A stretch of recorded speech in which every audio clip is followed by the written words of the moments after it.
Hello there and welcome to the channel. Tonight we will turn our gaze not to the ground beneath our feet or the stars far above, but to the invisible ocean that holds us in between, the atmosphere. We live our lives moving through air, breathing it in and out, feeling it brush against our skin, yet we so rarely stop to think about what it truly is. It is not empty space. It is a physical thing. A heavy, swirling, protective blanket that has wrapped this planet in a soft embrace for billions of years. It carries the water that feeds the forests. It shields us from the harsh glare of the sun. It carries the sound of our voices, the songs of birds, and the rustle of leaves. Without this silent, transparent shield, Earth would be as quiet and gray as the moon. Tonight, we will explore the history of this air. From the ancient bubbles trapped in deep ice, to the winds that travel thousands of miles across the sea, to the very edge where the sky fades into the infinite black. So get comfortable, let your shoulders drop, take a deep, slow breath of the air around you and let yourself sink into the mattress. If you enjoy these quiet journeys into the natural world, feel free to like and subscribe, or leave a gentle comment below. It helps this channel drift into the feeds of others who need a moment of peace. But for now, let's begin. We are walking at the bottom of a vast ocean of gas. It is easy to forget that air has weight, but it presses down on us with immense force. Imagine a column of air, 1 inch square, stretching from the top of your head all the way up to the edge of space. That column weighs nearly 15 pounds. You are supporting it right now, every moment of every day. We do not feel it because the air inside our bodies pushes back with equal force, creating a perfect equilibrium. But in truth, we are like deep-sea creatures, adapted to the crushing pressure of our own sky. This pressure is what allows water to remain liquid. It is what allows our lungs to inflate. The atmosphere is a heavy, comforting quilt, holding everything together. The air you breathe is a mixture of ancient ingredients. Take a breath. That air is mostly nitrogen, about 78%. Nitrogen is the quiet, stable backdrop of our atmosphere, unreactive and peaceful. Then there is oxygen, roughly 21%, the fiery spark that fuels life. But there is also something else. Nearly 1% of every breath you take is argon. Argon is a noble gas, meaning it does not react with anything. It does not change. It does not combine. The argon in your lungs right now is the exact same argon that was floating in the atmosphere when the Earth was molten rock. It is the same argon that dinosaurs breathed. It is the same argon that early humans inhaled as they looked at the first fire. It is a ghost gas, an eternal witness to the history of our world, drifting in and out of living things but never becoming part of them. There are time machines buried in the ice. In the coldest places on Earth, Antarctica and Greenland, snow does not melt. It simply piles up, year after year, century after century. As the weight of the new snow presses down, the layers below turn into solid ice. But in that transition, tiny pockets of air get trapped, little bubbles sealed off from the world. Scientists drill miles down into this ice to pull up long cylinders called ice cores. When they carefully melt these cores in a vacuum, they hear a popping sound. That is the sound of ancient air escaping. Air that was trapped 10,000 years ago, or 100,000 years ago, or even 800,000 years ago.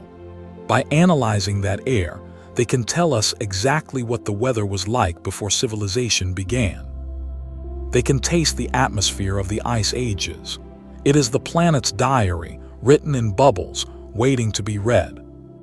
Sometimes the air is trapped in gold.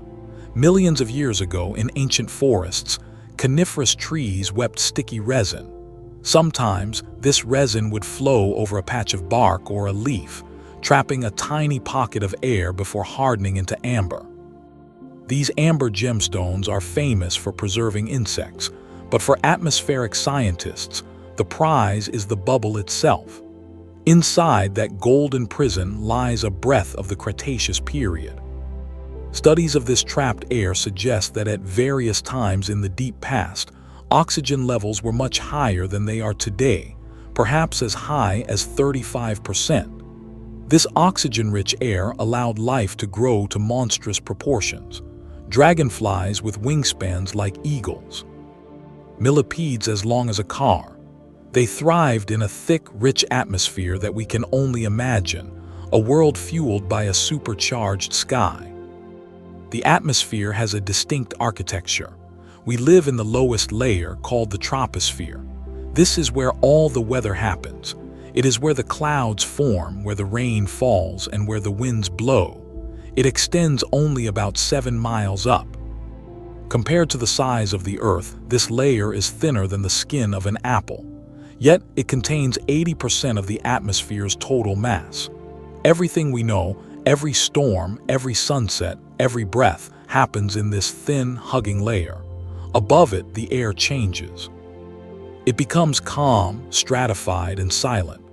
But down here in the troposphere, the air is alive, constantly mixing and churning, acting like a global engine that moves heat from the equator to the poles.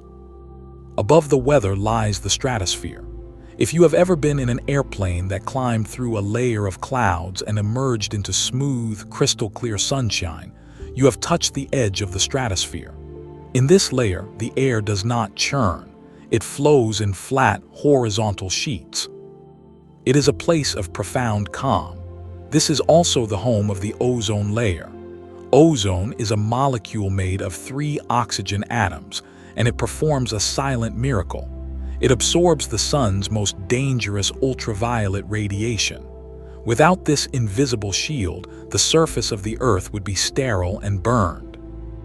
Life exists only because of this fragile layer of gas, hovering miles above our heads, quietly filtering the sunlight so that it is warm rather than deadly. Higher still is the mesosphere, the place where meteors burn. When a rock from space falls toward Earth, it encounters the thin, cold air of the mesosphere. The friction is intense. The rock heats up and glows, creating the streak of light we call a shooting star. Most of the debris that hits our planet never reaches the ground. It is vaporized in this high, silent layer. In a way, the atmosphere is acting like a force field, sacrificing itself to protect the surface. The mesosphere is also the coldest place in the atmosphere, with temperatures dropping to -130 degrees Fahrenheit.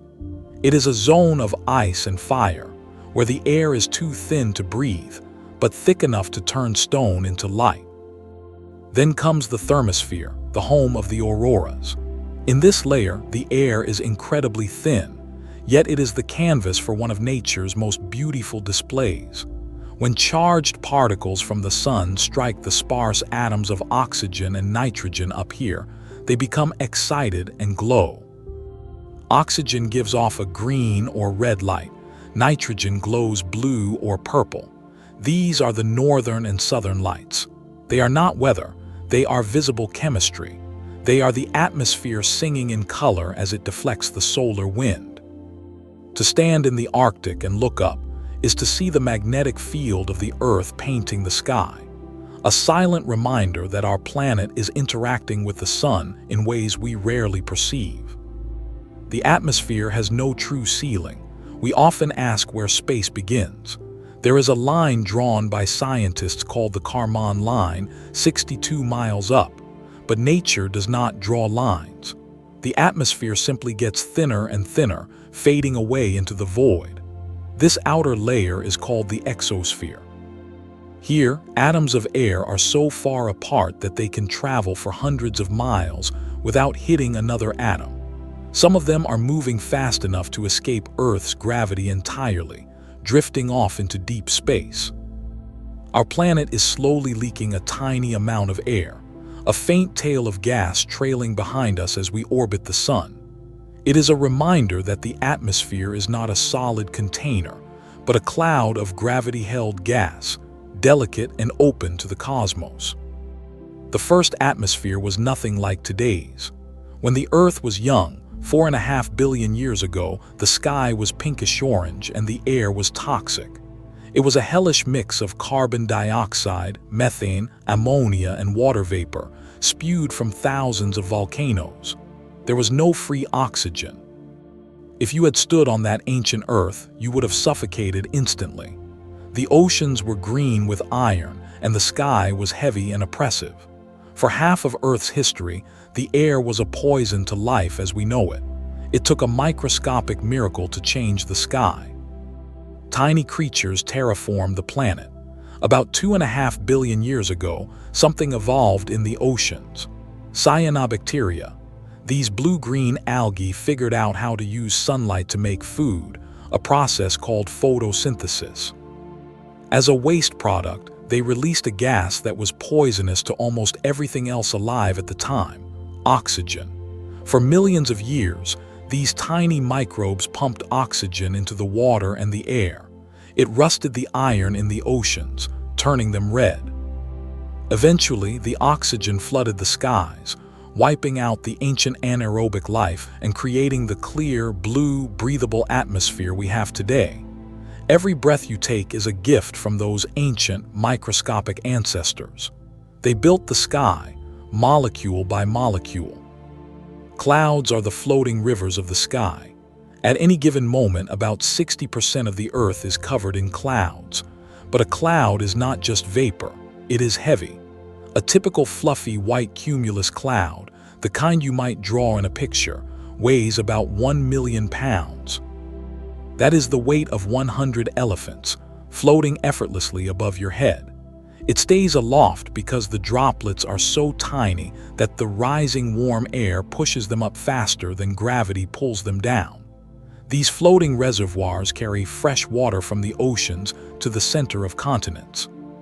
Without the transport system of the atmosphere, the land would be a desert. The rain is simply the sky letting go of a burden it can no longer carry. There is a smell that comes before rain. You know the scent. It is earthy, fresh, and distinct. It is called petrichor, but the smell does not come from the air itself. It comes from the ground. Plants secrete oils during dry periods, and soil bacteria produce a chemical called geosmin. When a raindrop hits the dusty ground, it traps tiny bubbles of air. These bubbles shoot upward and burst, spraying a fine mist of these oils and chemicals into the air. The wind carries this aerosol ahead of the storm. When you smell rain coming, you are actually smelling the earth waking up, releasing its chemistry into the atmosphere to welcome the water. The sky is blue because of a trick of the light. Sunlight looks white, but it is made of all the colors of the rainbow. As this light hits the top of our atmosphere, it crashes into the molecules of nitrogen and oxygen. Red and yellow light waves are long and lazy. They pass right through the air with little trouble. But blue light waves are short and energetic. They crash into the gas molecules and scatter in all directions, bouncing around the sky like a pinball. When you look up, you are seeing this scattered blue light reaching your eyes from every angle. The sky is not an object, it is a scattering event. At sunset, the light has to travel through much more atmosphere to reach you. The blue light is scattered away completely, leaving only the reds and oranges to paint the clouds. Trees are fountains of water vapor. We know trees produce oxygen, but they also produce clouds. In a process called transpiration, trees pull water from the ground and release it as vapor through tiny pores in their leaves. A single large oak tree can release 40,000 gallons of water into the atmosphere in a year. The rainforests of the Amazon pump so much moisture into the air that they create their own weather systems, vast, flying rivers of vapor that flow south and water the plains of South America. The atmosphere and the forest are connected. The trees are not just living in the air, they are actively creating the humidity that sustains them. Sound moves differently depending on the air. Have you ever noticed how sound seems sharper and clearer on a cold winter night? That is because of how the atmosphere bends sound waves. Normally, Air is warmer near the ground and colder higher up. This causes sound waves to curve upward and get lost. But on a cold night or over a cool lake, the air near the ground is colder than the air above. This creates a temperature inversion. The sound waves are bent downward, bouncing off the ground and traveling much farther than usual. You can hear a conversation from across a lake, or a train whistle from miles away, carried by the curvature of the cool, dense air. The atmosphere is a lens for sound, constantly changing how the world speaks to us. The air is full of invisible dust. The atmosphere is a highway for the soil. Every year, windstorms in the Sahara Desert lift hundreds of millions of tons of dust high into the sky. This dust is carried westward across the Atlantic Ocean. It takes a week or more to cross the sea. When it settles, it falls on the Amazon rainforest. This is not just dirt, it is fertilizer. The Saharan dust is rich in phosphorus, a nutrient the rainforest desperately needs. In a beautiful planetary loop, the dead, dry sands of the world's largest desert are blown across the sky to feed the world's largest jungle. The atmosphere connects the most barren places to the most lush, balancing the Earth's nutrients through the wind. Lightning is the atmosphere equalizing itself. The air is generally an insulator. It stops electricity from flowing. But inside a storm cloud, ice crystals and water droplets bump into each other, knocking off electrons. The cloud builds up a massive static charge, positive at the top, negative at the bottom. Eventually, the difference becomes too great for the air to resist. A channel of plasma opens up, and electricity surges through. A lightning bolt heats the air around it to 50,000 degrees Fahrenheit, 5 times hotter than the surface of the sun. This heat causes the air to expand explosively, creating the shock wave we hear as thunder. It is a violent, momentary tear in the fabric of the quiet sky, instantly healing itself as the echo rolls away. Snow creates silence.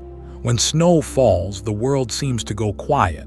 This is not just your imagination, it is acoustic physics. Fresh, fluffy snow is composed of ice crystals with lots of open space between them. This structure is perfect for absorbing sound waves. Instead of bouncing noise back into the air like the hard ground does, the snow traps the sound, dampening the vibrations. A landscape covered in snow acts like a giant recording studio lined with foam. The atmosphere drops a blanket of silence over the earth, inviting everything to rest. The jet stream is a river of wind.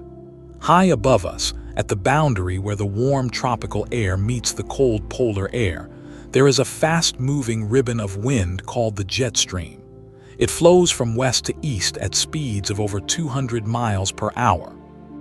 It is thousands of miles long, but only a few hundred miles wide. This invisible river steers the storms across the planet. Pilots use it to save fuel, riding the tailwind to reach their destinations faster. It is a chaotic, meandering snake of air that decides whether your winter will be mild or freezing. A powerful current that no one can see, but everyone feels. The atmosphere protects us from the cold of space. Without the atmosphere, Earth would be a frozen ball of ice. The average temperature would be 0 degrees Fahrenheit. But the air contains greenhouse gases, water vapor, carbon dioxide, and methane. These gases act like the glass of a greenhouse. They let the sunlight in to warm the ground, but they stop the heat from escaping back into space. This greenhouse effect is what keeps our average temperature at a comfortable 59 degrees. It is a delicate blanket. Too thin and we freeze like Mars. Too thick and we burn like Venus. For millions of years, the Earth has maintained this balance, a perfect equilibrium that allows water to flow and life to flourish. We are breathing the breath of the past. The mixing of the atmosphere is slow but thorough. It takes about a year for the air in the northern hemisphere to mix completely with the air in the southern hemisphere. but over decades and centuries, everything mixes. The molecules of nitrogen you are breathing right now have been in the lungs of every person who has ever lived. You are sharing breath with Einstein, with Cleopatra, with the first humans who walked out of Africa. You are breathing the same air that filled the lungs of woolly mammoths. The atmosphere is a communal resource, shared across time and space, linking every living thing in a continuous cycle of respiration. In this continuous stream of breath and history, we find that the atmosphere is not just a container for life, but a living, shifting entity in its own right. Consider the phenomenon known as the Venus Belt. If you look to the eastern horizon just after the sun has set in the west, you will see a band of pinkish-purple light stretching across the sky. This is not a cloud. It is the shadow of the Earth itself, projected against the atmosphere. The dark blue band below it is the Earth's shadow rising into the sky, and the pink arch above is backscattered red light from the setting sun. It is a quiet, daily reminder that we are living on a sphere, casting our own shadow into the vastness of the universe every single night. The atmosphere acts as a canvas for this planetary geometry, painting the arrival of night in soft, pastel hues that fade gently into the indigo of true darkness. The sky is never truly dark. Even on the blackest night, far from any city lights and with no moon in the sky, the atmosphere itself emits a faint luminescence. This is called airglow. It happens because atoms in the upper atmosphere, charged by the sun during the day, slowly release that energy at night in the form of light. It is a chemical reaction occurring roughly 60 miles above your head. If you had eyes sensitive enough, the night sky would not look black, but rather a glowing, swirling mixture of green and red. This faint light is the reason why, even in the deepest wilderness, you can still see the silhouette of your hand in front of your face. The air is holding onto the ghost of the daylight, glowing softly while the world sleeps. There are clouds that shine at night. High in the mesosphere, far above the weather we experience, float the highest clouds on Earth, noctilucent clouds. These are made of ice crystals that form around tiny particles of meteor dust. They are so high up, nearly 50 miles, that they can still catch the sunlight even after the sun has dipped well below the horizon for us on the ground. They appear as electric blue or silver ripples against the dark night sky, shining with a ghostly brilliance. These clouds are visible only in the deep twilight of the summer months near the poles, a rare and beautiful sign that the upper atmosphere is still bathed in light, while the Earth below rests in shadow. The air is filled with invisible life. We think of the sky as a space for birds and insects, but it is also home to a vast, drifting ecosystem known as aeroplankton. Thousands of feet above the ground, tiny bacteria, fungal spores, pollen, and even microscopic spiders float on the wind. They are buoyed by electrostatic forces and thermal currents, traveling across continents and oceans without ever touching the ground. Some of these microbes are so adapted to the high life that they can survive the intense UV radiation and freezing temperatures of the upper troposphere. It is a hidden river of life flowing over our heads, a biological highway connecting the forests of one continent to the soil of another. Winds have their own geography of silence. Near the equator, there is a band of ocean where the winds often disappear completely. Sailors of the past called this the doldrums, but scientists know it as the intertropical convergence zone.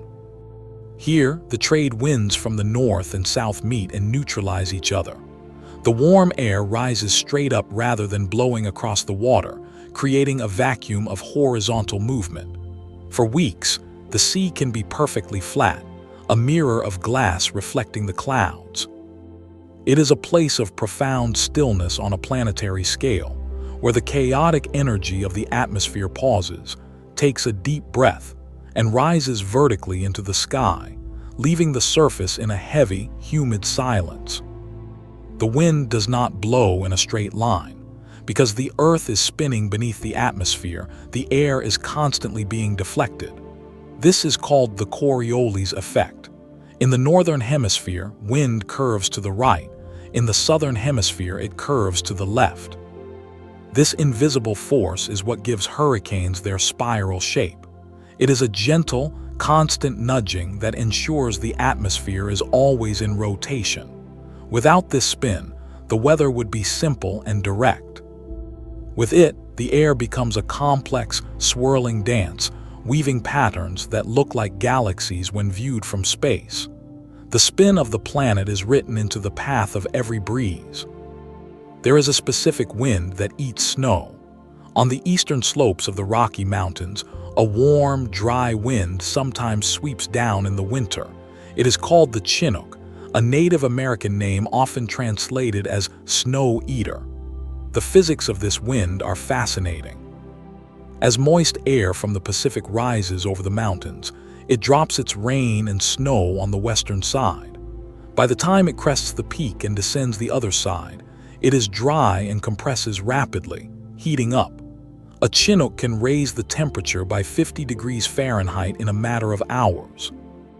Residents have watched a foot of snow vanish in a single morning, not by melting into water, but by sublimating directly into vapor. The atmosphere acts like a warm, dry towel, wiping the winter away in a sudden rush of heat. Fog is simply a cloud that has decided to touch the earth. When the air near the ground cools down enough, the invisible water vapor within it condenses into tiny liquid droplets. This is stratus cloud formation, happening at ankle height. Walking through fog is walking through the interior of a cloud. The reason sound feels so dampened and strange in the fog is the same reason snow silences the world. The water droplets scatter and absorb the sound waves. The world becomes small, intimate, and gray. In the coastal redwood forests of California, this fog is not just a mood, it is life. The giant trees drink the fog, absorbing water directly through their needles, stripping the moisture from the air to survive the dry summers. The atmosphere feeds the forest with its breath. You can sometimes see the shape of the wind in the water. When wind blows over the ocean, it creates friction, dragging the water into waves. But the connection goes deeper. The atmosphere and the ocean are constantly trading energy. A storm in the distant Pacific pushes against the sea surface, creating swells that travel thousands of miles to break on a beach in California days later. The rhythmic crashing of the waves is actually a delayed echo of a wind that blew far away and long ago.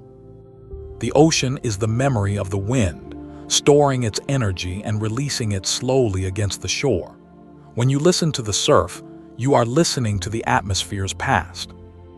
Water stays in the air for only 9 days. This is the residence time of a water molecule in the atmosphere. From the moment a drop evaporates from the ocean, rises into a cloud, travels on the wind, and falls again as rain, only about a week and a half passes. This is an incredibly fast cycle compared to the deep ocean, where water can circle for 1,000 years. The atmosphere is the express lane of the water cycle, constantly lifting, moving, and dropping the world's freshwater supply.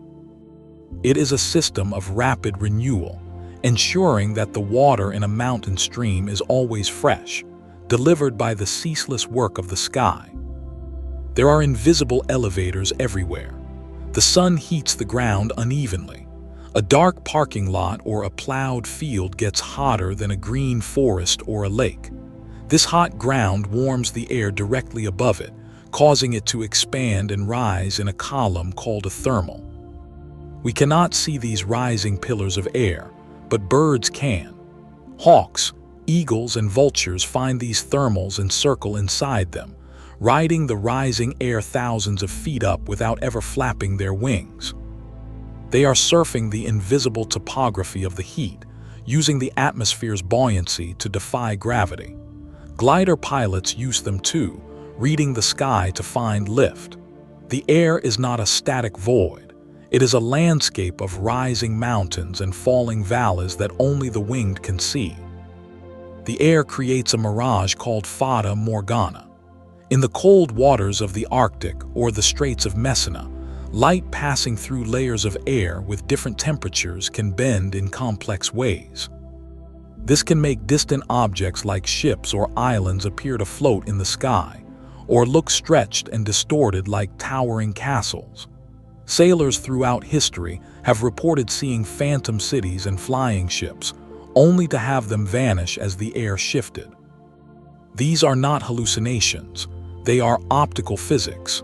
The atmosphere acts as a lens, bending the light from over the horizon and projecting it into the sky, creating a visual echo of a world that is not quite there. The blue hour is a distinct chemical event. Before sunrise and after sunset, there is a period where the sky turns a deep, saturated blue. This is different from the scattering that makes the day sky blue. During twilight, the sun is so far below the horizon that its light is passing through the ozone layer. The ozone absorbs the orange and yellow wavelengths of light, leaving only the blue to pass through.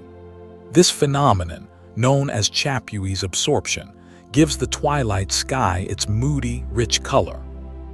It is the only time of day when you can visibly see the effects of the ozone layer with your naked eye. The deep blue is the color of protection. Lightning produces radio waves. When a bolt of lightning cracks through the sky, it releases a massive pulse of electromagnetic energy. If you have a radio tuned to an empty AM frequency during a storm, you can hear these pulses as crackles and pops. But these radio waves, called spherics, can travel thousands of miles, bouncing off the ionosphere and the ground. Sometimes, they travel all the way to the other side of the planet. By the time they arrive, the high-frequency parts of the signal arrive slightly faster than the low-frequency parts, creating a descending tone that sounds like a sci-fi laser or a whistle. These are called whistlers.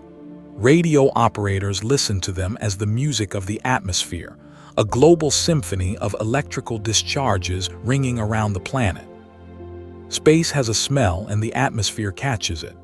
Astronauts returning from spacewalks often report a distinct odor clinging to their suits, a smell described as seared steak, hot metal, or welding fumes.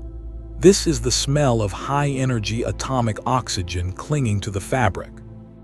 When they re-enter the airlock, these atoms react with the oxygen in the ship to create ozone. In a way, the boundary of our atmosphere smells of metallic ozone, a scent of pure energy reacting with matter. It is the aroma of the vacuum meeting the air, a sharp, clean reminder of the harsh environment just outside our blue bubble. The air protects us from tiny rocks. Every single day, nearly 100 tons of cosmic dust and tiny meteors fall toward Earth. We rarely see them.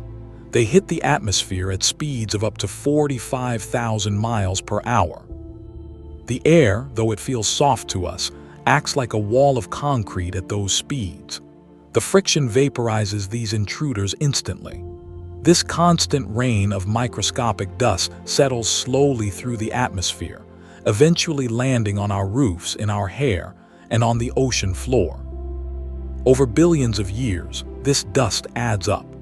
A small fraction of the soil in your garden is actually stardust that has been caught by the catcher's mitt of the atmosphere and gently lowered to the ground. The moon looks bigger on the horizon because of the air, but not in the way you think. For centuries, people thought the atmosphere magnified the rising moon like a lens, but this is actually a trick of the mind known as the moon illusion. However, the atmosphere does change the moon's shape. When the moon is low, the light from its bottom edge passes through more air than the light from its top edge. The thicker air at the bottom bends the light upward more, squashing the image of the moon so it looks slightly flattened, like a pumpkin. The atmosphere is a lens that distorts the perfect circles of the cosmos into the organic shapes of our horizon. We can date the past using the air. Carbon-14 is a radioactive isotope created when cosmic rays hit nitrogen atoms high in the atmosphere. This carbon gets absorbed by plants, then eaten by animals. As long as something is alive, it is breathing in this atmospheric carbon. The moment it dies, it stops taking in new carbon, and the clock starts ticking as the isotope decays. Archaeologists use this radiocarbon dating to determine the age of ancient bones, wood, and cloth. They are essentially measuring how much ancient atmosphere is still locked inside the object. We are all walking reservoirs of the sky's history, marked by the cosmic rays that struck the upper air thousands of years ago. St. Elmo's fire is the air becoming plasma. Sailors on wooden ships used to tell stories of eerie blue flames dancing on the tips of their masts during storms. They called it St. Elmo's fire.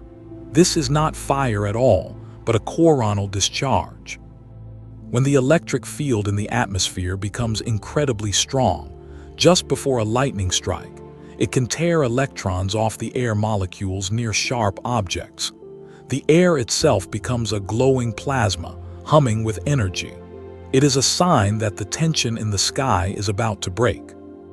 It is a visual manifestation of the voltage hanging over our heads, a quiet, glowing warning from the laws of physics.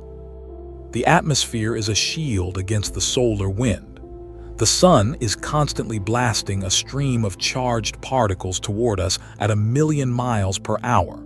If these particles hit the atmosphere directly, they would strip it away over time, just as happened to Mars billions of years ago. But Earth has a magnetic field that extends far out into space, deflecting most of this wind. However, at the poles, the magnetic field lines funnel these particles down into the atmosphere. This interaction is what heats the thermosphere. It is a constant, invisible battle between the sun's fury and the Earth's shield, a war that allows the air below to remain calm and thick enough for us to breathe. There is a layer of purple hydrogen at the very top. Beyond the exosphere, stretching out into deep space, is a cloud of hydrogen atoms called the geocorona. It glows faintly in ultraviolet light. In recent years, scientists discovered that this cloud extends almost 400,000 miles away, far beyond the orbit of the Moon. This means that the Moon is actually flying inside the outermost wisp of Earth's atmosphere. We usually think of the Moon as being in deep space, but in a tenuous, ghostly way, it has never truly left the Earth's embrace. The air connects us to our satellite in a bond of hydrogen mist. Sound travels differently on other worlds.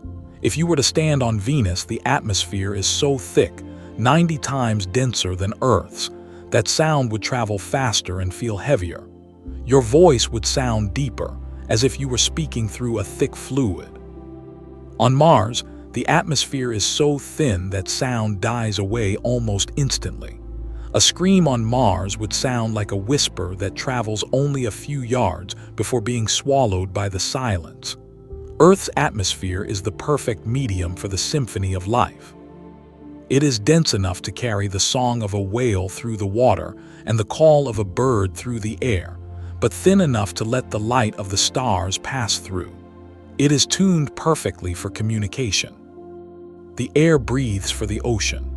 The surface of the sea is a massive lung. Gases are constantly dissolving into the water and bubbling out of it. The ocean absorbs about a quarter of the carbon dioxide we release into the air. This gas exchange happens at the microscopic interface where the water meets the wind.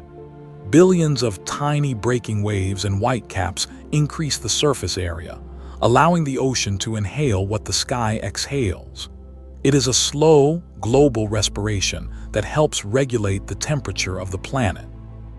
The sea and the sky are locked in a chemical embrace, constantly sharing their burdens. The jet streams are shifting. As the planet warms, the bands of fast-moving air high in the sky are changing their paths. They are becoming wavier, dipping further south and pushing further north. This slows down weather systems, making storms linger longer in one place. It is a sign that the architecture of the atmosphere is sensitive. It is not a rigid structure, but a fluid one, responsive to the energy we add to it.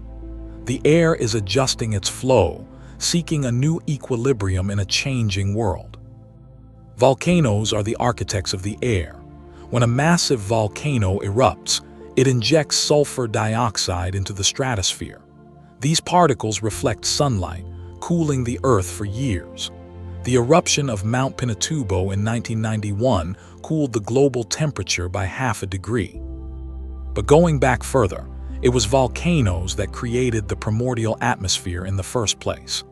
The air we breathe is essentially volcanic exhaust that has been filtered and processed by billions of years of life. We are walking through the cooled, cleaned exhalations of the Earth's molten core. The sky is a chaotic system that produces stability. The famous butterfly effect comes from atmospheric science. The idea that a butterfly flapping its wings in Brazil could set off a tornado in Texas. The atmosphere is incredibly complex, impossible to predict perfectly more than a few days in advance. And yet, despite this chaos, it maintains the stable conditions needed for life. The average temperature, the pressure, and the oxygen levels remain remarkably steady over human lifetimes. It is a system of checks and balances, a chaotic dance that somehow always stays on the stage. But this chaotic dance produces more than just weather. It creates moments of rare and specific beauty that vanish almost as soon as they appear.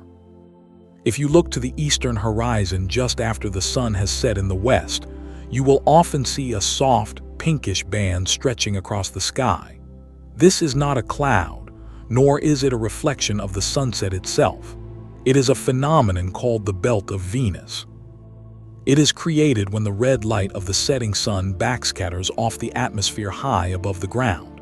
Directly beneath this pink arch, you will see a darker, blue-gray band rising from the horizon. This dark band is the shadow of the Earth itself. You are watching the planet cast its own silhouette into the atmosphere, a shadow thousands of miles long projected against the canvas of the sky. It is a nightly reminder that we are living on a sphere, suspended in light, turning slowly away from our star. The sky is never truly dark, even when the stars are hidden. If you were to stand in the deepest wilderness, far from any city on a moonless night, you might think the sky is pitch black. But it is not. The atmosphere itself emits a faint, continuous hum of light called airglow. This luminescence comes from chemical reactions happening about 60 miles up, where atoms of oxygen and nitrogen, energized by the sun during the day, slowly release that energy at night. It is a form of chemiluminescence, similar to the reaction in a glow stick, but on a planetary scale. If your eyes were sensitive enough, the night sky would not look black, but rather a swirling mixture of faint green and red. This natural glow is the reason why, even in the absolute dark, you can still see the outline of your hand in front of your face. The air is holding onto the ghost of the daylight, glowing softly while the world sleeps. There are clouds that shine in the middle of the night. At the very edge of space in the mesosphere float the highest clouds on Earth, known as noctilucent clouds. They form nearly 50 miles above the ground, far higher than any weather or airplane. These clouds are made of ice crystals that have frozen around tiny particles of meteor dust left behind by disintegrated comets. Because they are so high, they can still catch the sunlight even when the sun is well below the horizon for us on the ground. They appear as electric blue or silver ripples against the dark night sky, shining with a ghostly brilliance. They are the only clouds that touch the vacuum, a frozen veil wrapped around the shoulders of the planet, visible only in the deep twilight of the polar summer. The air is filled with invisible travelers. We tend to think of the sky as empty space, inhabited only by birds and insects, but it is actually a teeming ecosystem. Scientists call it aeroplankton. High above your head, floating on the wind, are thousands of species of bacteria, fungal spores, pollen, and tiny seeds. Some of these microscopic wanderers are swept up by storms and can travel across oceans, connecting the biology of continents. There are even tiny spiders that release silk parachutes to catch the electrostatic currents of the air, ballooning up into the jet stream to drift for hundreds of miles.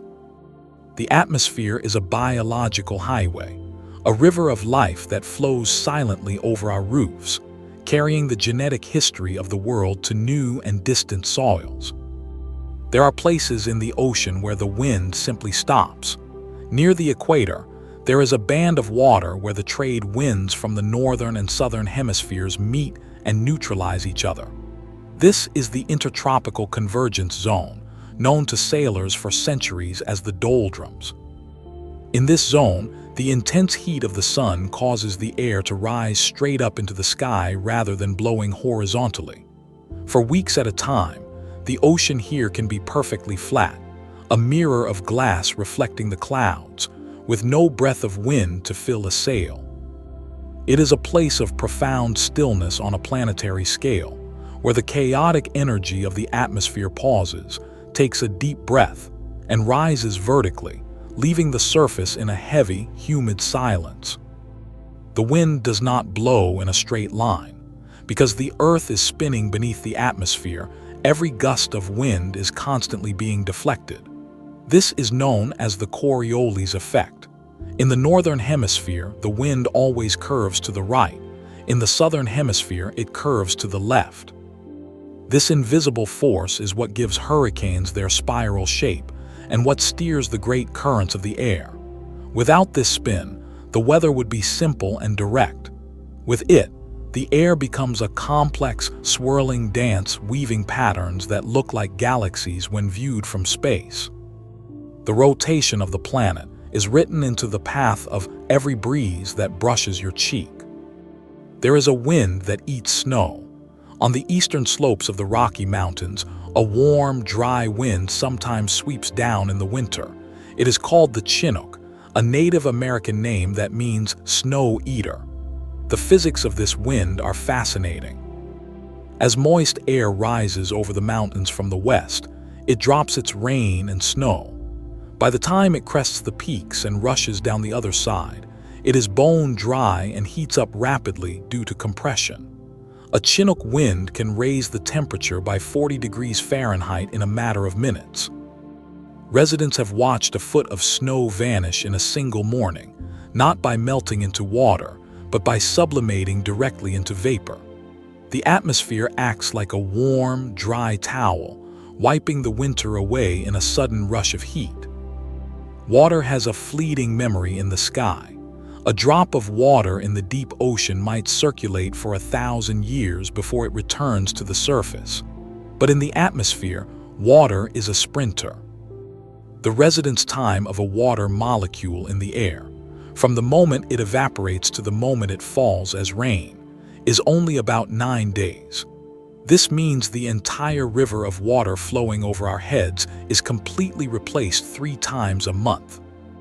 The atmosphere is the express lane of the water cycle, constantly lifting, moving, and dropping the world's freshwater supply with incredible speed. It is a system of rapid renewal, ensuring that the water in a mountain stream is always fresh, delivered by the ceaseless work of the sky. Sometimes the air acts like a lens. In the cold waters of the Arctic or the Straits of Messina, layers of air with different temperatures can stack up on top of each other. This creates a complex refraction of light known as a fata morgana. This phenomenon can bend the image of distant objects, making ships or islands appear to float in the sky, or look stretched and distorted like towering castles. For centuries, sailors reported seeing phantom cities and flying ships, only to have them vanish as the air shifted. These were not hallucinations, they were optical physics. The atmosphere was bending the light from over the horizon and projecting it into the sky, creating a visual echo of a world that was not quite there. The blue hour is a distinct chemical event. You may have noticed that the blue of the sky during twilight is different from the blue of the day. It is deeper, richer, and more saturated. This is due to a phenomenon called Chapuis absorption. During the day, the sky is blue because the air scatters sunlight. But when the sun is just below the horizon, its light travels through a much thicker slice of the atmosphere, passing through the ozone layer. The ozone molecules absorb the orange and yellow wavelengths of light, letting only the deep blue pass through. This is the only time of day when you can visibly see the effects of the ozone layer with your naked eye. The deep indigo of the evening is the color of protection. Lightning sings to the planet. When a bolt of lightning cracks through the sky, it releases a massive pulse of electromagnetic energy. Some of this energy escapes into space, but some of it gets trapped, bouncing between the ground and the upper atmosphere. These radio waves can travel thousands of miles, circling the globe. If you have a radio receiver tuned to very low frequencies, you can hear them. As they travel, the higher frequencies arrive slightly faster than the lower ones, creating a descending musical tone that sounds like a sci-fi laser or a whistle. Scientists call these whistlers. At any given moment, the atmosphere is ringing with these falling notes, a global symphony of electrical discharges echoing around the planet. Space has a smell and the atmosphere catches it. Astronauts returning from spacewalks often report a distinct odor clinging to their suits, a smell described as seared steak, hot metal, or welding fumes. This is the smell of high-energy atomic oxygen clinging to the fabric. When they re-enter the airlock, these atoms react with the oxygen in the ship to create ozone. In a way, the boundary of our atmosphere smells of metallic ozone, a scent of pure energy reacting with matter. It is the aroma of the vacuum meeting the air, a sharp, clean reminder of the harsh environment just outside our blue bubble. The sky protects us from a constant rain of rock. Every single day, nearly 100 tons of cosmic dust and tiny meteors fall toward Earth. We rarely see them. They hit the atmosphere at speeds of up to 45,000 miles per hour. The air, though it feels soft to us, acts like a wall of concrete at those speeds. The friction vaporizes these intruders instantly, turning stone into vapor. This constant rain of microscopic dust settles slowly through the atmosphere, eventually landing on our roofs, in our hair, and on the ocean floor. Over billions of years, this dust adds up. A small fraction of the soil in your garden is actually stardust that has been caught by the catcher's mitt of the atmosphere and gently lowered to the ground. The moon looks flattened because of the air. When you watch a full moon rising, it often looks squashed, like a pumpkin. This is not a trick of your mind. It is the atmosphere acting as a prism. The air near the horizon is much denser than the air higher up. As the light from the moon passes through this thick air, it is bent, or refracted, upwards. But the light from the bottom edge of the moon is passing through slightly thicker air than the light from the top edge, so it gets bent upwards more. This compresses the image of the moon vertically, giving it that strange, flattened shape. The atmosphere is kneading the light of the cosmos, reshaping it as it enters our world. The atmosphere extends past the moon. We usually think of the atmosphere ending about 60 miles up, but in reality, a tenuous cloud of hydrogen atoms, called the geocorona, extends far into space.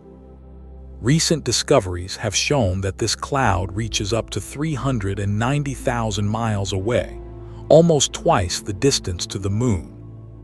This means that when the astronauts walked on the lunar surface, they were not technically in deep space. They were standing inside the outermost wisp of Earth's atmosphere. We have never truly left our planet's embrace.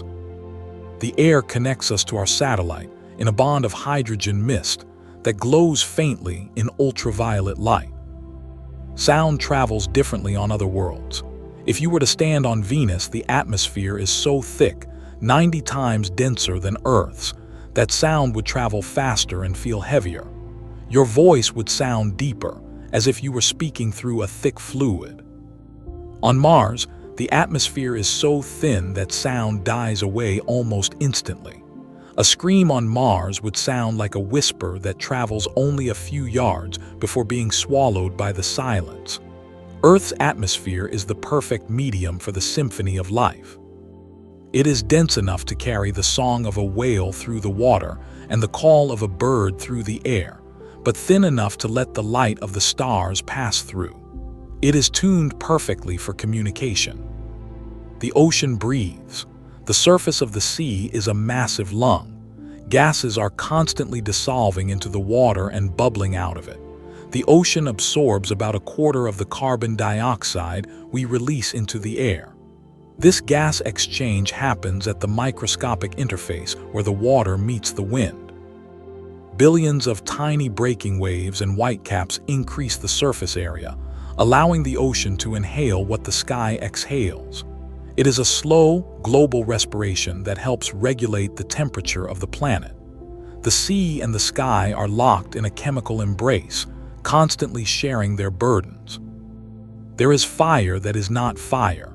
For centuries, sailors told stories of eerie blue flames dancing on the tips of their masts during storms. They called it St. Elmo's fire. We now know this is a form of plasma called a coronal discharge.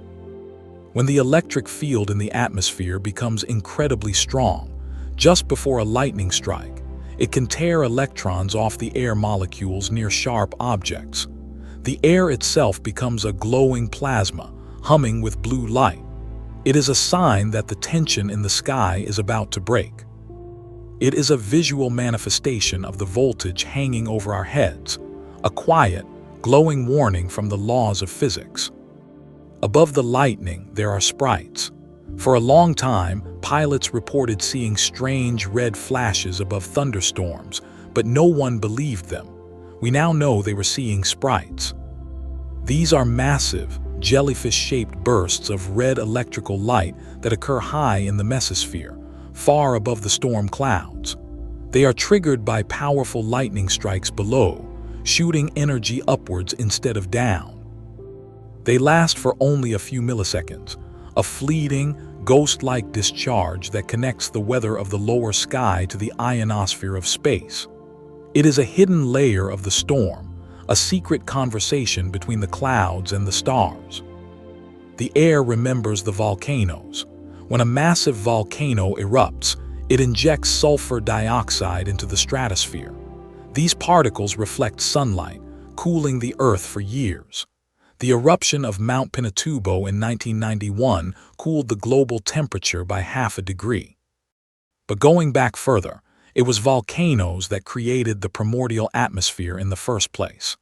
The air we breathe is essentially volcanic exhaust that has been filtered and processed by billions of years of life. We are walking through the cooled, cleaned exhalations of the Earth's molten core. The jet stream is a river that wanders. High above us, the jet stream flows like a river of air, guiding the storms. But this river is not fixed. It meanders, bending north and south in giant loops called Rossby waves.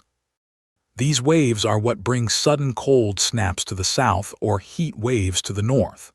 As the planet warms, these waves are becoming slower and more exaggerated, causing weather to get stuck in place. It is a sign that the architecture of the atmosphere is fluid, a dynamic system that is constantly adjusting its flow in search of equilibrium. The silence of the snow is measurable. We mentioned that snow makes the world quiet, but the effect is profound. A layer of fresh, uncompacted snow can absorb more than 90% of the sound energy that hits it. It acts almost like the acoustic foam in a recording studio. This is why a walk in the winter woods feels so private and intimate. The atmosphere has draped a sound-dampening blanket over the landscape, stripping away the noise of the modern world and returning the earth to a primitive stillness. There is a heartbeat in the air. If you look at a graph of carbon dioxide levels in the atmosphere over a year, it creates a zigzag pattern. This is the biosphere breathing. In the spring and summer, the massive forests of the northern hemisphere grow leaves and inhale carbon dioxide, causing the global levels to drop. In the autumn, the leaves fall and decay, releasing the gas back into the air, causing the levels to rise. This oscillation is the planetary pulse, a slow, rhythmic breath that has been repeating for millions of years. We are living inside the lungs of the world. And finally, consider the stillness of the air in your own room. The air you are breathing right now has traveled the world. It has swirled over the white peaks of the Himalayas. It has drifted through the mist of the Amazon rainforest.